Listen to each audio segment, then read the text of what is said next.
Assalamualaikum warahmatullahi wabarakatuh. Perkenalkan, nama saya Karisma Nurlaila dengan NIM 20021020455 dari kelas B, Program Studi Pendidikan Guru Sekolah Dasar, Kampus Universitas Jember. Nah, pada kesempatan kali ini saya akan mempraktikkan tentang praktikum bidang miring. Tujuan kegiatan dari praktikum ini yaitu yang pertama, mengetahui prinsip kerja bidang miring, dan yang kedua yaitu menentukan keuntungan mekanis bidang miring, dan yang ketiga yaitu menjelaskan keuntungan dan kerugian penggunaan bidang miring. Yang keempat yaitu mengetahui faktor-faktor yang mempengaruhi usaha pada bidang miring. Alat yang digunakan antara lain yaitu yang pertama ada timbangan, balok kayu, busur derajat, penggaris, karet sebagai pengganti neraca pegas, dan yang terakhir yaitu kardus sebagai pengganti kit bidang miring. Prosedur kerjanya antara lain yaitu yang pertama menyiapkan alat dan bahannya, yaitu terdiri atas timbangan, balok kayu, busur derajat, penggaris, dan kit bidang miring serta neraca pegas. Setelah itu kita timbang beban. Pertama-tama saya akan menimbang beban 1. Setelah itu kita timbang beban 2. Setelah itu kita timbang kedua beban. Dan jangan lupa catat di tabel pengamatan.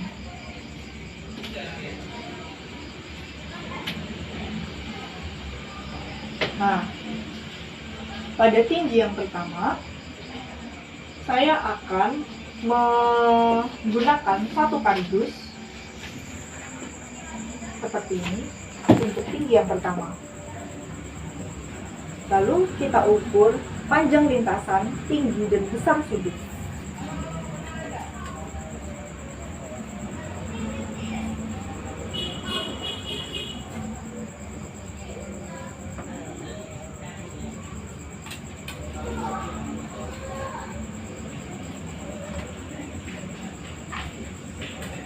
Dan kita catat di tabel pengamatan. Setelah itu kita kaitkan beban pertama. Kita kaitkan karet ke beban yang pertama. Lalu kita angkat beban pertama ke atas kit bidang miring tanpa melalui kit bidang miringnya.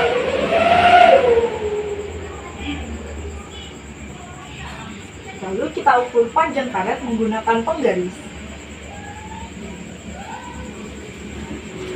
Dan kita catat ke tabel pengamatan. Lalu kita angkat beban pertama lagi ke atas kit bidang miring dengan melalui lintasan bidang miring.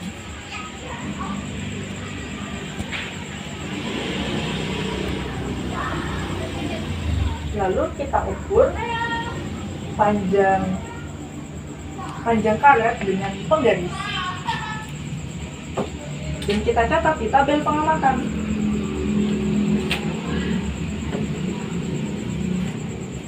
Setelah itu kita kaitkan karet ke beban yang kedua.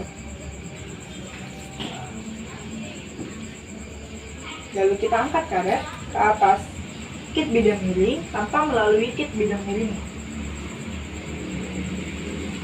Dan kita ukur menggunakan penggaris panjang karetnya. Kita tulis di tabel pengamatan.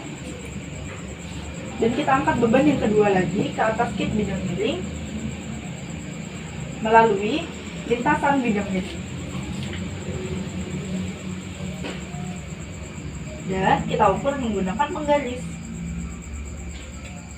Lalu kita catat di tabel pengamatan.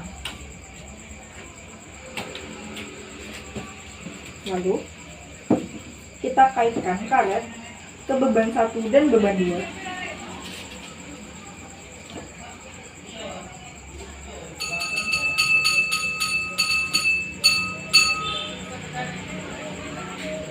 Setelah dikaitkan, kita angkat kedua beban ke atas kit bidang miring tanpa melalui kit bidang miringnya. Dan kita tulis, kita ukur panjang karet dengan menggunakan penggaris. Kita tulis ke tabel pengamatan. Setelah itu kita angkat kedua beban ke atas kit bidang miring dengan melalui lintasan bidang miringnya. Lalu kita ukur panjang karet dengan menggunakan penggaris. Jangan lupa dicatat di tabel pengamatan.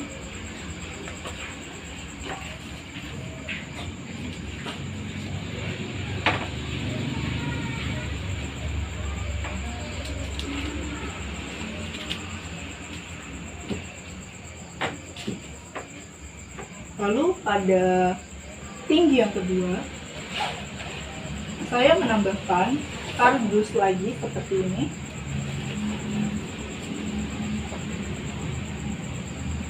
Dan kita ukur panjang lintasan, tinggi, serta besar sudutnya.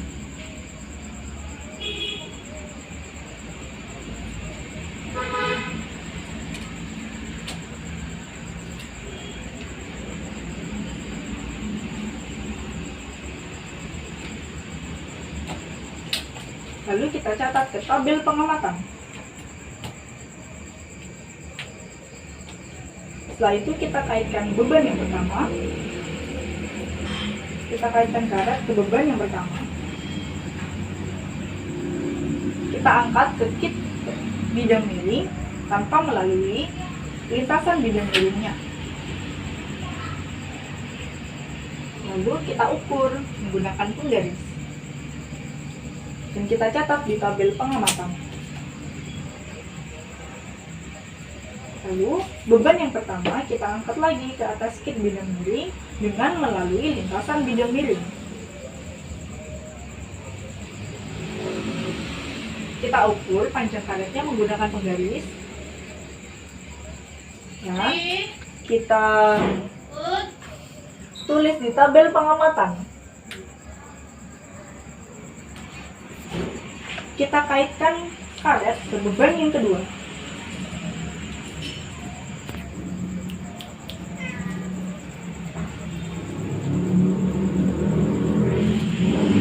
Kita kaitkan karet ke beban yang kedua seperti ini, lalu mengangkatnya ke atas kit bidang miring tanpa melalui kit bidang miringnya. Lalu kita ukur panjang karet dan kita catat di tabel pengamatan. Setelah itu kita angkat beban dua ini ke atas kit bidang miring dengan melalui lintasan bidang miring. Kita ukur panjang karetnya. Lalu kita catat ke tabel pengamatan. Setelah itu kita kaitkan karet ke beban 1 dan beban 2.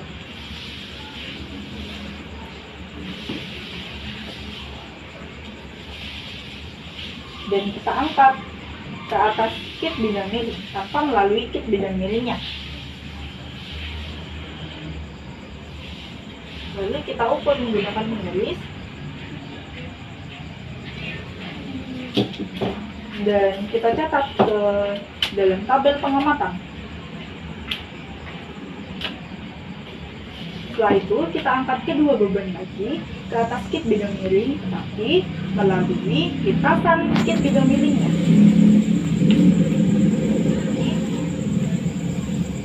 Lalu kita ukur menggunakan penggaris.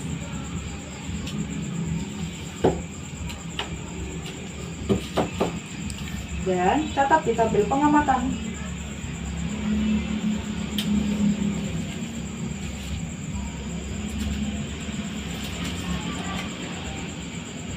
Nah, di percobaan selanjutnya, saya menambahkan tinggi.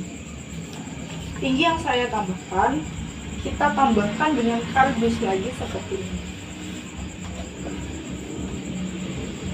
Lalu, kita ukur panjang lintasan, tinggi, serta besar sudut.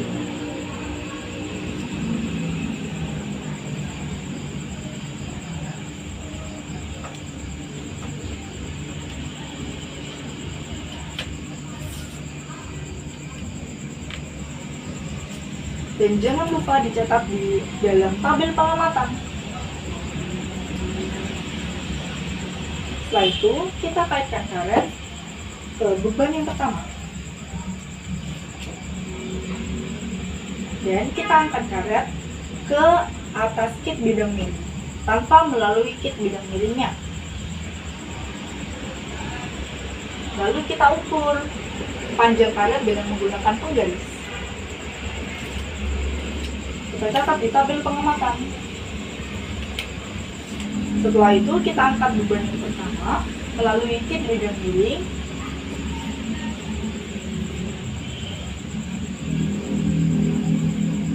dan kita ukur menggunakan penggaris juga. Kita catat di tabel pengamatan.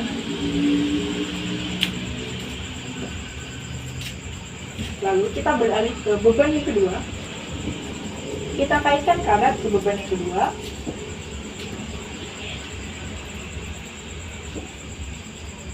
Lalu kita angkat beban yang kedua ke atas kit bidang miring tanpa melalui lintasan bidang miringnya. Dan kita ukur dengan menggunakan penggaris. Kita catat di tabel pengamatan. Lalu kita angkat beban yang kedua lagi ke atas kit bidang miring melalui lintasan kit bidang miringnya.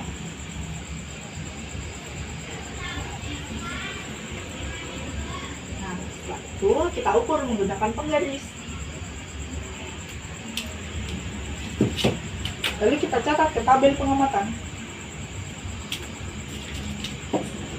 Kemudian kita kaitkan karet ke beban 1 dan beban 2.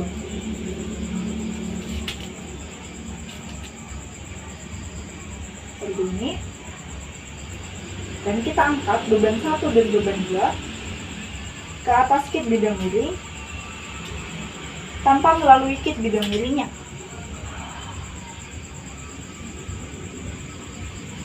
Kita ukur menggunakan penggaris.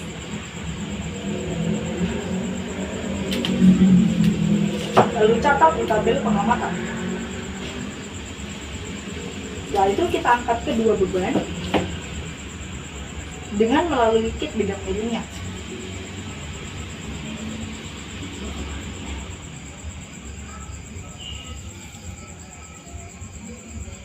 Lalu kita ukur menggunakan penggaris. Dan jangan lupa ditulis di tabel pengamatan.